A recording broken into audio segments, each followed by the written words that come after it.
Fractions, those pesky numbers that everyone struggled with in third grade. I remember going to school and having no idea what the teacher was saying, just staring at her with this blank face. Fractions were the enemy of all of mankind. I utterly despised them with every inch of my 4'5" self. But that's before I made the connection that fractions were just like music notes. They were subdivided so that certain notes fit inside of other notes. My musical knowledge helped me understand fractions more easily, but this isn't the only thing that learning to play an instrument can do for you. Learning to play an instrument can increase your cognitive ability, improve your mood, and make it easier for you to perceive others' emotions. To fully understand these advantages, we're going to cite you through the scores of evidence and the chorus of benefits. There is now a growing body of work that suggests that learning to play an instrument does have effects on other abilities. In Boston Children's Hospital, children were given MRI scans while neuropsychologists performed a simple test.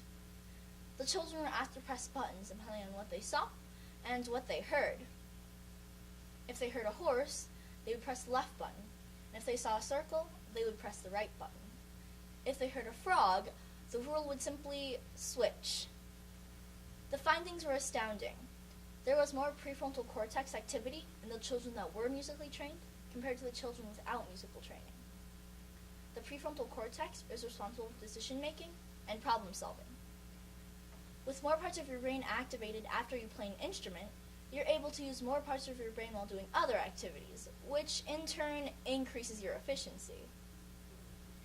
In addition to making your brain more efficient, playing an instrument can also improve your mood by releasing more pleasure hormones called endorphins.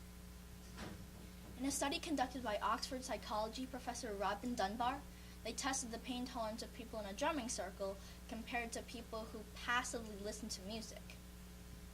It was found that the people who passively listened to music actually had a lower pain tolerance than the people who played in the drumming circle, showing that more endorphins were released.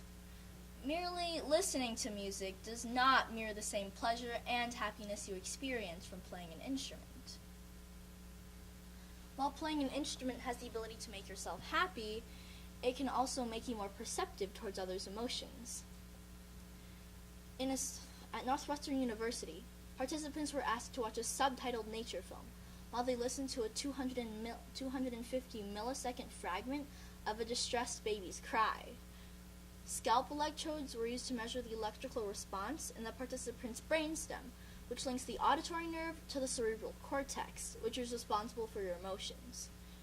It was found that the musicians could more easily able to lock onto the emotional aspect of the piece, while non-musicians could not, thus showing that musicians can more easily perceive emotions.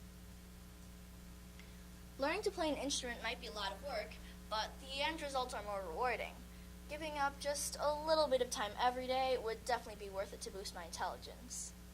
Today, we discussed how playing an instrument can increase your cognitive ability, improve your mood, and make it easier for you to perceive others' emotions. Now, I don't struggle with fractions anymore. In fact, I was one of the first people in my class to master them. These days, I can take a math test like I can playing a piece, with skill, confidence, and passion.